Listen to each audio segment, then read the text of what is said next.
तो चलिए अब हम बात करेंगे मुंह के कैंसर के इलाज के बारे में।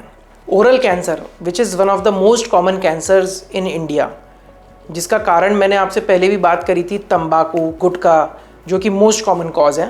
इसके इलाज के बारे में अब मैं आपको बताना चाहूँगा। इलाज के वेरियस ऑप्शंस हैं, जैसे कि मैंने आपको बताया है surgery, chemotherapy, radiation, immunotherapy and आज के ज़माने में जो हम यूज़ कर रहे हैं most advance treatment, that is targeted therapy. तो देखिए, इसमें सबसे इंपॉर्टेंट जानने वाली बात यह है कि अगर किसी को मुंह का कैंसर है तो surgery he treatment of choice है।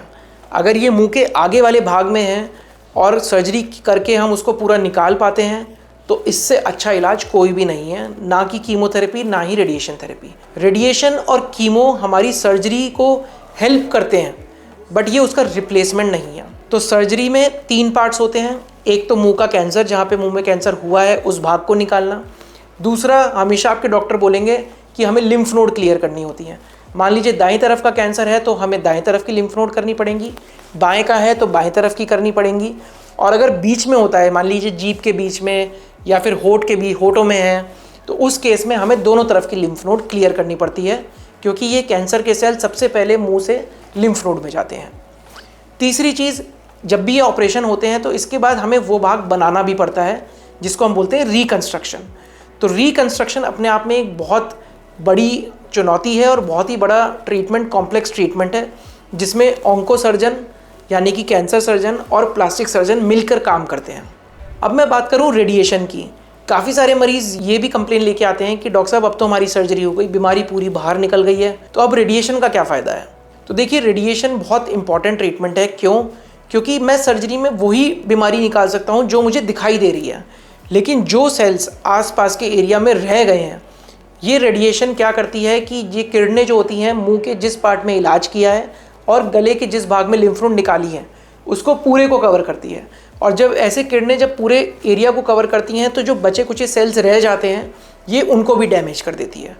तो उससे चांसेस बीमारी के वापस आने के काफ़ी हद तक कम हो जाते हैं। फिर काफ़ी बार आपने ये भी सुना होगा, मुंह के कैंसर में डॉक्टर जो हैं वो पहले बोलते हैं कि पहले आप कीमो कराइए 3 से 4 साइकिल, और उसके बाद हम देखेंगे कि क्या सर्जरी पॉसिबल है कि नहीं है। तो देखिए, इनको हम बोलते हैं ग्रे एरियाज़।